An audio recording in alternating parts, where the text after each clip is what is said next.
Once again, here's our alternating series test. We spent most of the time in the previous video focusing on this part of it, the fact that this series does converge.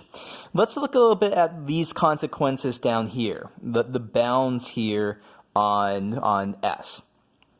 So a little bit of thought, if you rearrange this and think about what's going on, gives you the following corollary, this error bound for alternating series.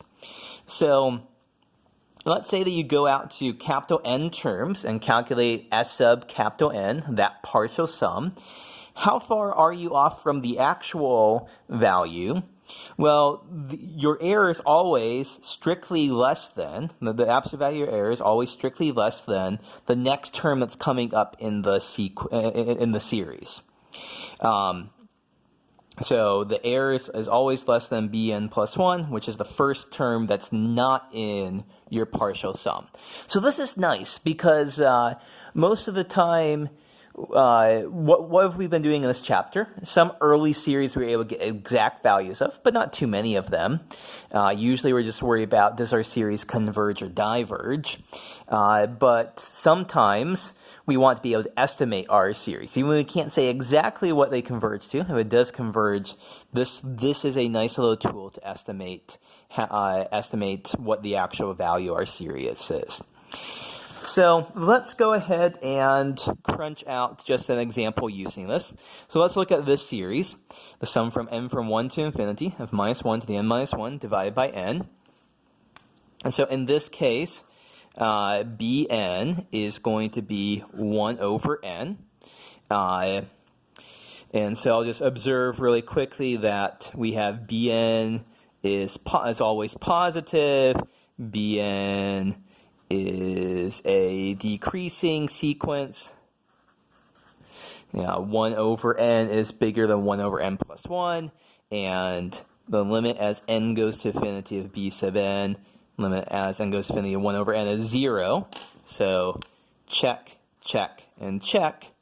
And so we get, so the sum from n from 1 to infinity of minus 1 to the n minus 1 divided by n converges by the alternating series test. Because we checked positive, decreasing, converging to 0. But it doesn't just say converges, it says converges conditionally. To get about conditional, we just need to say, hey, if we take the absolute value of all our terms here, this diverges, it's the harmonic series. So the overall series converges, the series of the absolute values diverges, so that shows that yes, this does converge conditionally. Okay, so that's all straightforward, but now let's crunch out a little bit of the new things here. So show that the error, the actual value of S, so let's say here S is equal to that series. Show that the absolute value S minus x6 is less than 1/7. So for this, we need this error bound here. And so it's going to be less than Bn plus 1.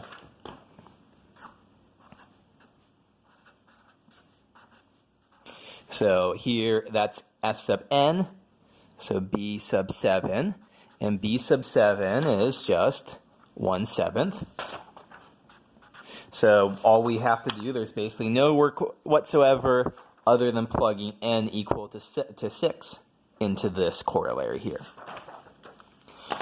Okay, so then finally, last thing, find n such that Sn approximates S with error less than 10 to the minus third. There could be many. In fact, there are many answers here.